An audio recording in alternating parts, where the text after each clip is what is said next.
ನಮಸ್ಕಾರ ಸ್ನೇಹಿತರೆ, ಇದೀಗ ತಾನೇ ಬಂದ ಮುಖ್ಯವಾದ ಸುದ್ದಿಗಳು. ಎಲ್ಲಾ ಗೃಹಲಕ್ಷ್ಮಿ ಯೋಜನೆ ಫಲಾನುಭವಿಗಳು ಮತ್ತೊಮ್ಮೆ ಅರ್ಜಿ ಹಾಕಬೇಕಂತೆ. ಗೃಹಲಕ್ಷ್ಮಿ ಯೋಜನೆಯಲ್ಲಿ ದೊಡ್ಡ ಬದಲಾವಣೆ ತಂದ ಸರ್ಕಾರ. ವಿಡಿಯೋ ಪೂರ್ತಿ ನೋಡಿ. ಕೇಂದ್ರ ಸರ್ಕಾರದಿಂದ ವಾಹನ ಸವಾರರಿಗೆ ಗುಡ್ ನ್ಯೂಸ್. ಡ್ರೈವಿಂಗ್ ಲೈಸೆನ್ಸ್ ಸಂಬಂಧಿಸಿದಂತೆ ಹೊಸ ನಿಯಮ ಜಾರಿಗೆ ತರಲು ಕೇಂದ್ರ ಸರ್ಕಾರದ ಚಿಂತನೆ. ಏನಿದು ಮಾಹಿತಿ ನೋಡೋಣ. ಮತ್ತೊಂದೆಡೆಯಲ್ಲಿ 2018ರ ಕಾಂಗ್ರೆಸ್ ಮೈತ್ರಿ ವೇಳೆ ಮುಖ್ಯಮಂತ್ರಿ ಆಗುವ ಅವಕಾಶ ತಪ್ಪಿತು ಎಂದಿರುವ ಪರಮೇಶ್ವರ ಹೇಳಿಕೆಗೆ ಕುಮಾರಸ್ವಾಮಿ ಅವರು ಟಾಂಗ್ ಕೊಟ್ಟಿದ್ದಾರೆ. ನೀವೇ ಸಿಎಂ ಆಗಿ ಅಂತ ಹೇಳಿದ್ರು, ನೀವೇ ಆಗಲಿಲ್ಲ ಎಂದು ವಾಗ್ದಾಳಿ ಮಾಡಿದ್ದಾರೆ. ಎಲ್ಲ ಮಾಹಿತಿಗಳನ್ನು ನೋಡೋಣ. ಬಿಪಿಎಲ್ ಪಡಿತರ ಚೀಟಿದಾರರಿಗೆ ಗುಡ್ ನ್ಯೂಸ್ ಕೊಟ್ಟ ಸರ್ಕಾರ. ಸಾರ್ವಜನಿಕರಿಂದ ಆಕ್ರೋಶ ವ್ಯಕ್ತವಾದ ಬೆನ್ನಲ್ಲೇ ಎಚ್ಚೆತ್ತುಕೊಂಡ ಆಹಾರ ಇಲಾಖೆ ಹೊಸ ರೂಲ್ಸ್ ಜಾರಿಗೆ ಬರ್ತಿವೆ ಸ್ನೇಹಿತರೆ.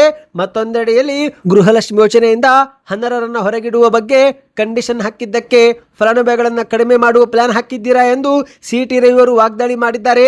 ಆಗ ಇಲ್ಲದ ಕಂಡೀಷನ್ ಈಗ ಯಾಕೆ ಎಂದು ಪ್ರಶ್ನೆ ಮಾಡಿದ್ದಾರೆ. ಎಲ್ಲ ಸುದ್ದಿಗಳನ್ನು ಡೀಟೇಲ್ ಆಗಿ ನೋಡೋಣ. ಅದಕ್ಕೂ ಮೊದಲು ನೀವು ನಮ್ಮ ಚಾನಲ್ಗೆ ಮೊದಲು ಬಾರಿ ಭೇಟಿ ನೀಡುತ್ತಿದ್ರೆ ದಯವಿಟ್ಟು ಸಬ್ಸ್ಕ್ರೈಬ್ ಮಾಡಿಕೊಳ್ಳಿ. ಪಕ್ಕದಲ್ಲಿ ಕಾಣಿಸೋ ಗಂಟೆ ಕೂಡ ಒತ್ತಿ. ಇದರಿಂದ ರಾಜ್ಯದ ಮುಖ್ಯವಾದ ಮಾಹಿತಿಗಳು ನಿಮಗೆ ಸಿಗುತ್ತವೆ. ವಿಡಿಯೋಗೆ ಲೈಕ್ ಮಾಡಿ ಮತ್ತು ವಿಡಿಯೋ ಪೂರ್ತಿಯಾಗಿ ನೋಡಿ. ಬನ್ನಿ ಸ್ನೇಹಿತರೆ, ಎಲ್ಲ ಸುದ್ದಿಗಳನ್ನು ಡೀಟೇಲ್ ಆಗಿ ನೋಡೋಣ. ನೀವು ಕೂಡ ಗೃಹಲಕ್ಷ್ಮಿ ಯೋಜನೆ ಫಲಾನುಭವಿಗಳಾಗಿದ್ರೆ ಮತ್ತೊಂದು ಬಾರಿ ಅರ್ಜಿಯನ್ನು ಹಾಕಬೇಕು. ಹೌದು, ಪ್ರಸ್ತುತ ಗೃಹಲಕ್ಷ್ಮಿ ಯೋಜನೆಯಲ್ಲಿ ರಾಜ್ಯಾದ್ಯಂತ ಸುಮಾರು 1,30,00,000ಕ್ಕೂ ಅಧಿಕ ಮಹಿಳಾ ಫಲಾನುಭವಿಗಳು ಅರ್ಜಿ ಸಲ್ಲಿಕೆ ಮಾಡಿ 2,000 ರೂಪಾಯಿ ಪಡೆದುಕೊಳ್ಳುತ್ತಿದ್ದು, ಆದರೆ ಇತ್ತೀಚಿನ ದಿನಗಳಲ್ಲಿ ಮೃತಪಟ್ಟವರಿಗೆ ಮತ್ತು ತೆರಿಗೆ ಪಾವತಿ ಮಾಡುತ್ತಿರುವವರು ಸೇರಿದಂತೆ ಸಾವಿರಾರು ಅನರ್ಹರಿಗೆ ಯೋಜನೆ ಲಾಭ ಸಿಗುತ್ತಿದ್ದು, ಅದಕ್ಕಾಗಿಯೇ ಸರ್ಕಾರ ಅರ್ಹ ಮಹಿಳೆಯರಿಗೆ ಹಣ ಜಮೆ ಮಾಡುವ ನಿಟ್ಟಿನಲ್ಲಿ ಕಠಿಣ ಕ್ರಮ ತೆಗೆದುಕೊಳ್ಳಲು ಮುಂದಾಗಿದೆ. ಹೌದು, ಪ್ರತಿ ತಿಂಗಳು ಜಮೆ ಮಾಡುವ ಗೃಹಲಕ್ಷ್ಮಿ ಯೋಜನೆ ಹಣವನ್ನು ದುರುಪಯೋಗವಾಗುತ್ತಿರುವುದನ್ನು ಸಂಪೂರ್ಣವಾಗಿ ತಡೆಗಟ್ಟಲು ಮಹಿಳಾ ಮತ್ತು ಮಕ್ಕಳ ಅಭಿವೃದ್ಧಿ ಇಲಾಖೆಯು ಹೊಸ ಮಾರ್ಗಸೂಚಿ ಸಿದ್ಧಪಡಿಸಿದೆ. ಈ ಒಂದು ಹೊಸ ಮಾರ್ಗಸೂಚಿ ಪ್ರಕಾರ ಗೃಹಲಕ್ಷ್ಮಿ ಯೋಜನೆಯ 2,000 ರೂಪಾಯಿ ಇನ್ನು ಮುಂದೆ ಪಡೆದುಕೊಳ್ಳುವ ಮಹಿಳೆಯರು ತಮ್ಮ ಹೆಬ್ಬಟ್ಟಿನ ಗುರುತು ಅಥವಾ ಕಣ್ಣುಗಳ ಸ್ಕ್ಯಾನಿಂಗ್ ಅಥವಾ ಮುಖದ ಗುರುತು ನೀಡಿ ತಮ್ಮ ಜೀವಂತಿಕೆ ಮತ್ತು ಅರ್ಹತೆಯನ್ನು ಸಾಬೀತುಪಡಿಸಬೇಕಾಗುತ್ತೆ. ಅದಕ್ಕಾಗಿಯೇ ಫಲಾನುಭವಿಗಳು ಹತ್ತಿರದಲ್ಲಿರುವ ಬೆಂಗಳೂರು 1, ಗ್ರಾಮ್ 1, ಕರ್ನಾಟಕ 1 ಕೇಂದ್ರ ಅಥವಾ ಬಾಪೂಜಿ ಸೇವಾ ಕೇಂದ್ರಕ್ಕೆ ಭೇಟಿ ಕೊಟ್ಟು ಮತ್ತೊಮ್ಮೆ ಅರ್ಜಿಯನ್ನು ಹಾಕಬೇಕಂತೆ. ಈ ಒಂದು ಗೃಹಲಕ್ಷ್ಮಿ ಯೋಜನೆಯ ಲಾಭ ಪಡೆದುಕೊಳ್ಳುವ ಎಲ್ಲ ಮಹಿಳೆಯರು ತಮ್ಮ ಆಧಾರ್ ಕಾರ್ಡ್ ಜೊತೆಗೆ ಮಹಿಳಾ ಮತ್ತು ಮಕ್ಕಳ ಅಭಿವೃದ್ಧಿ ಇಲಾಖೆ ನೀಡಿರುವ ಗೃಹಲಕ್ಷ್ಮಿಯ ಗುರುತಿನ ಚೀಟಿಯನ್ನು ಕೂಡ ಸಲ್ಲಿಕೆ ಮಾಡಬೇಕು. ಒಂದೊಮ್ಮೆ SC ST ಸಮುದಾಯಕ್ಕೆ ಸೇರಿದವರಾಗಿದ್ದರೆ ನಿಮ್ಮ ಅಧಿಕೃತ ಜಾತಿ ಪ್ರಮಾಣ ಪತ್ರದಲ್ಲಿ ನಮೂದಿಸಲಾಗಿರುವ RD ಸಂಖ್ಯೆಯನ್ನು ಕೂಡ ಕಡ್ಡಾಯವಾಗಿ ನೀಡಬೇಕು. ಸಂಪೂರ್ಣ ಫಾರ್ಮ್ ಅನ್ನು ಯಶಸ್ವಿಯಾಗಿ ಭರ್ತಿ ಮಾಡಿ ಬಯೋಮೆಟ್ರಿಕ್ ಪ್ರಕ್ರಿಯೆ ಮುಗಿದ ನಂತರವೇ ಮುಂದಿನ ತಿಂಗಳಿನ 2,000 ರೂಪಾಯಿ ಜಮೆ ಆಗಲಿದೆ ಎಂದು ಹೇಳಲಾಗ್ತಾ ಇದೆ. ನಿಮ್ಮ ಬ್ಯಾಂಕ್ ಖಾತೆಗೆ ಗೃಹಲಕ್ಷ್ಮಿ ಯೋಜನೆ ಹಣ ಜಮೆ ಆಗ್ತಾ ಇದೆಯಾ? ಕಮೆಂಟ್ ಮಾಡಿ ಸ್ನೇಹಿತರೆ. ಒಂದೊಮ್ಮೆ ಜಮೆ ಆಗುತ್ತಿಲ್ಲವೆಂದರೆ ಈಗ ಬೆರಳಚ್ಚು ನೀಡುವ ಮೂಲಕ ಮತ್ತೊಮ್ಮೆ ಮರುನೋಂದಣಿ ಮಾಡಿಕೊಳ್ಳಿ. ಬನ್ನಿ ಈಗ ಎರಡನೇ ಮಾಹಿತಿಗೆ ಹೋಗೋಣ. ದೇಶದ ಎಲ್ಲ ವಾಹನ ಸವಾರರಿಗೆ ಕೇಂದ್ರದ ಸರ್ಕಾರ ಶೀಘ್ರವೇ ಸಿಹಿ ಸುದ್ದಿ ಕೊಡುವ ಸಾಧ್ಯತೆ ಇದೆ. ಹೌದು, ಡ್ರೈವಿಂಗ್ ಲೈಸೆನ್ಸ್ ಸಂಬಂಧಿಸಿದಂತೆ ಹೊಸ ನಿಯಮ ಜಾರಿಗೆ ಬರ್ತಾ ಇದೆ.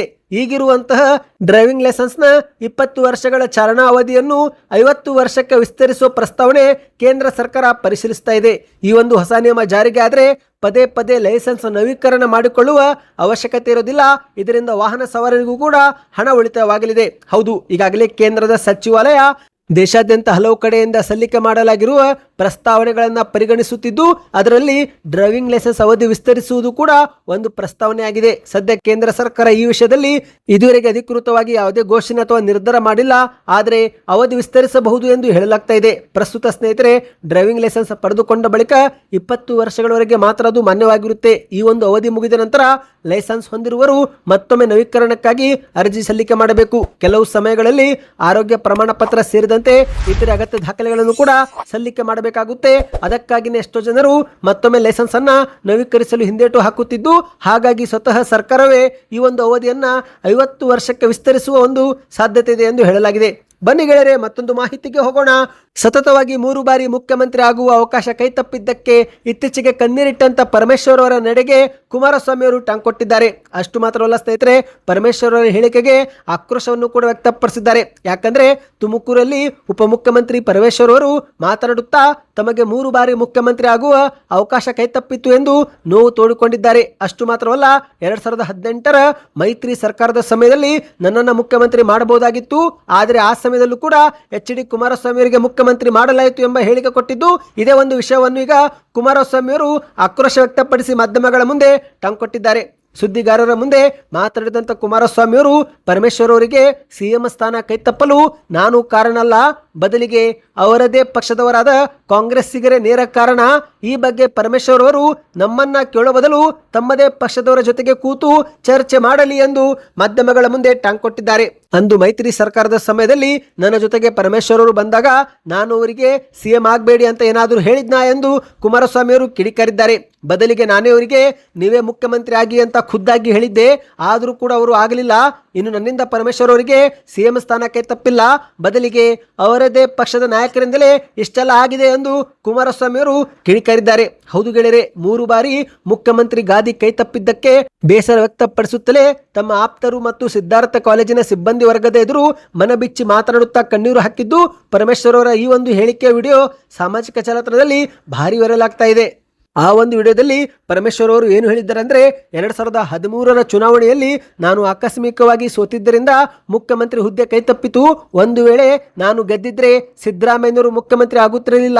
ಇನ್ನು ನಂತರ 2018ರಲ್ಲಿ ಮೈತ್ರಿ ಸರ್ಕಾರದ ಸಮಯದಲ್ಲಿ HD ಕುಮಾರಸ್ವಾಮಿ ಅವರಿಗೆ ಸಿಎಂ ಮಾಡಲಾಯಿತು. ಅವತ್ತು ಕೂಡ ನನ್ನನ್ನು ಮುಖ್ಯಮಂತ್ರಿ ಮಾಡಬಹುದಾಗಿತ್ತು, ಆದರೆ ಅವಕಾಶವೇ ಕೊಡಲಿಲ್ಲ. ಇನ್ನು ಇತ್ತೀಚಿನ 2026ರ ರಾಜಕೀಯ ಬೆಳವಣಿಗೆಯಲ್ಲಿ ನನಗೆ ಸಿಎಂ ಹುದ್ದೆ ಸಿಗುತ್ತೆ ಎನ್ನುವ ನಿರೀಕ್ಷೆ ಇತ್ತು, ಆದರೆ ಈ ಬಾರಿಯೂ ಕೂಡ ಸಾಧ್ಯವಾಗಲಿಲ್ಲ ಎಂದು ನಿರಾಸೆ ವ್ಯಕ್ತಪಡಿಸಿದ್ದಾರೆ. ಬನ್ನಿ ಸ್ನೇಹಿತರೆ, ಮತ್ತೊಂದು ಮಾಹಿತಿಗೆ ಹೋಗೋಣ.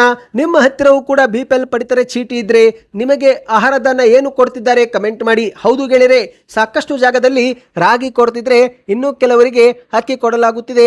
ಇದೇ ವಿಚಾರಕ್ಕೆ ಹಲವು ಜಾಗದಲ್ಲಿ ಆಕ್ರೋಶ ವ್ಯಕ್ತವಾಗಿದ್ದು ಇದೀಗ ಎಚ್ಚೆತ್ತುಕೊಂಡ ಸರ್ಕಾರ ರಾಗಿಯನ್ನ ಬಂದ್ ಮಾಡಿ 10 ಕೆಜಿ ಅಕ್ಕಿ ಕೊಡುವ ಬಗ್ಗೆ ನಿರ್ಧಾರ ಮಾಡಿದೆ.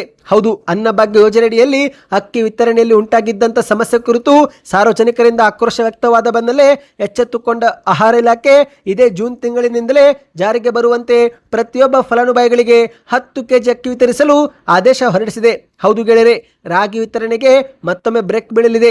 ಇಷ್ಟು ದಿನ 6 ಕೆಜಿ ರಾಗಿ ಮತ್ತು 4 ಕೆಜಿ ಅಕ್ಕಿ ವಿತರಿಸಲಾಗುತ್ತಿತ್ತು. ಇದೇ ಕಾರಣಕ್ಕೆ ಆಕ್ರೋಶ ವ್ಯಕ್ತವಾಗಿದ್ದು ಇನ್ನು ಕೆಲವು ಜಾಗದಲ್ಲಿ 2-3 ತಿಂಗಳಿನಿಂದ ರಾಗಿಯನ್ನು ಮಾತ್ರ ಕೊಟ್ಟಿದ್ದರಿಂದ ಹಲವರು ಅಕ್ಕಿ ಬೇಕು ಎಂದು ಸರ್ಕಾರದ ವಿರುದ್ಧ ಆಕ್ರೋಶ ವ್ಯಕ್ತಪಡಿಸಿದ್ದಾರೆ. ಇದರಿಂದ ಎಚ್ಚೆತ್ತುಕೊಂಡ ಆಹಾರ ಇಲಾಖೆ ಈಗ ಮತ್ತೊಮ್ಮೆ ರಾಗಿ ಬಂದ್ ಮಾಡಿ ಅಕ್ಕಿ ಕೊಡಲು ನಿರ್ಧಾರ ಮಾಡಿದೆ. ಹೌದು ಗೆಳೆಯರೆ, ಈ ಒಂದು ಹಿಂದೆ ಅಕ್ಕಿ ಬದಲಿಗೆ ಹಣವನ್ನು ಜಮೆ ಮಾಡಿದ್ರು, ನಂತರ ಅಕ್ಕಿಯೂ ಕೂಡ ಬಂದ್ ಮಾಡಿ ಇಂದಿರಾ ಕಿಟ್ ಕೊಡುವುದಾಗಿ ಹೇಳಿದ್ರು. ಆದರೆ ಇತ್ತೀಚಿನ ಕೆಲ ದಿನಗಳಿಂದ ಹಣವೂ ಕೂಡ ಇಲ್ಲ, ಇಂದಿರಾ ಕಿಟ್ನೂ ಇಲ್ಲ, ಇತ್ತ ಅಕ್ಕಿಯೂ ಕೂಡ ಇಲ್ಲದಂತಾಗಿದ್ದು ಇದೇ ವಿಚಾರಕ್ಕೆ ಆಕ್ರೋಶ ವ್ಯಕ್ತವಾದ ಬೆನ್ನಲ್ಲೇ ಸರ್ಕಾರ ಈಗ ಎಚ್ಚೆತ್ತುಕೊಂಡು 10 ಕೆಜಿ ಮತ್ತೊಮ್ಮೆ ಅಕ್ಕಿ ಕೊಡಲು ನಿರ್ಧಾರ ಮಾಡಿದೆ. ಬನ್ನಿ ಸ್ನೇಹಿತರೆ, ಕೊನೆಯ ಮಾಹಿತಿಗೆ ಹೋಗೋಣ. ಗೃಹಲಕ್ಷ್ಮಿ ಯೋಜನೆಗೆ ಹೊಸ ನಿಯಮ ಜಾರಿಗೆ ಮಾಡುತ್ತಿರುವುದಕ್ಕೆ ಬಿಜೆಪಿ ನಾಯಕರು ಆಕ್ರೋಶ ವ್ಯಕ್ತಪಡಿಸಿದ್ದಾರೆ. ಹೌದು ಗೆಳೆಯರೆ, ಅನರ್ಹ ಫಲಾನುಭವಿಗಳನ್ನು ಗುರುತಿಸಿ ಯೋಜನೆಯಿಂದ ಹೊರಗಿಡುವ ಪ್ರಕ್ರಿಯೆ ರಾಜ್ಯಾದ್ಯಂತ ಆರಂಭವಾಗಿದ್ದು ಇದೇ ವಿಚಾರಕ್ಕೆ CT ರವಿಯವರು ಈಗ ಯಾಕೆ ಕಂಡೀಷನ್ ಎಂದು ಪ್ರಶ್ನೆ ಮಾಡಿದ್ದಾರೆ. ಈ ಒಂದು ಹಿಂದೆ ಕಾಕಾ ಪಾಟೀಲ್ ನಿಂಗೂ ಫ್ರೀ, ಜಮೀರ್ ಅಹಮದ್ ನಿಂಗೂ ಫ್ರೀ, ಮಹದೇವಪ್ಪ ನಿಂಗೂ ಫ್ರೀ ಎಂದು ಚುನಾವಣೆ ಪ್ರಚಾರದ ವೇಳೆ ಸಿದ್ದರಾಮಯ್ಯನವರು ಘೋಷಣೆ ಮಾಡಿದ್ರು. ಆದರೆ ಈಗೇನಾಯಿತು ಎಂದು CT ರವಿಯವರು ಕಿಡಿಕಾರಿದ್ದಾರೆ. 10 ಕೆಜಿ ಅಕ್ಕಿ ಇಲ್ಲ, ಇತ್ತ ಗೃಹಲಕ್ಷ್ಮಿ ಯೋಜನೆ ಹಣವೂ ಇಲ್ಲ ಎಂದು ವಾಗ್ದಾಳಿ ಮಾಡಿದ್ದಾರೆ.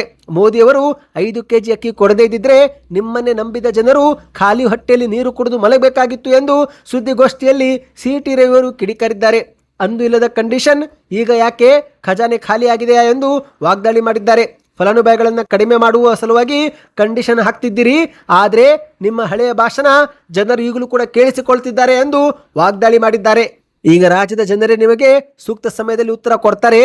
ಒಂದು ವೇಳೆ DK ಶಿವಕುಮಾರ್ ಅವರು ನಂಗೂ ಗ್ಯಾರಂಟಿಗೂ ಸಂಬಂಧವಿಲ್ಲ ಅಂತ ಹೇಳಿಬಿಡ್ಲಿ, ನಾವು ಅವರಿಗೆ ಪ್ರಶ್ನೆ ಮಾಡೋಲ್ಲ ಎಂದು ಸವಾಲು ಹಾಕಿದ್ದಾರೆ. ಗೃಹಲಕ್ಷ್ಮಿ ಕೊಡಬೇಕಾಗುತ್ತಲ್ಲ ಎಂದು ಹೊಸ BPL ಕಾರ್ಡು ಕೊಡುವುದು ಕೂಡ ನಿಲ್ಲಿಸಿದ್ದೀರಿ. ಇದರಿಂದಾಗಿ ಅರ್ಹ ಫಲಾನುಭವಿಗಳಿಗೆ BPL ಕಾರ್ಡು ಕೂಡ ಸಿಗುತ್ತಿಲ್ಲ. ನೀವು ಮಾಡುತ್ತಿರುವುದು ಸರಿ ಇಲ್ಲ ಎಂದು ಸುದ್ದಿಗೋಷ್ಠಿಯಲ್ಲಿ ಗುಡುಗಿದ್ದಾರೆ. ಸದ್ಯಕ್ಕೆ ಎಷ್ಟೇ ಸ್ನೇಹಿತರೆ, ಎಲ್ಲ ಮಾಹಿತಿಗಳು ಇಷ್ಟವಾಯ್ತಾ? ಚಾನಲ್ಗೆ ಸಬ್ಸ್ಕ್ರೈಬ್ ಆಗಿ.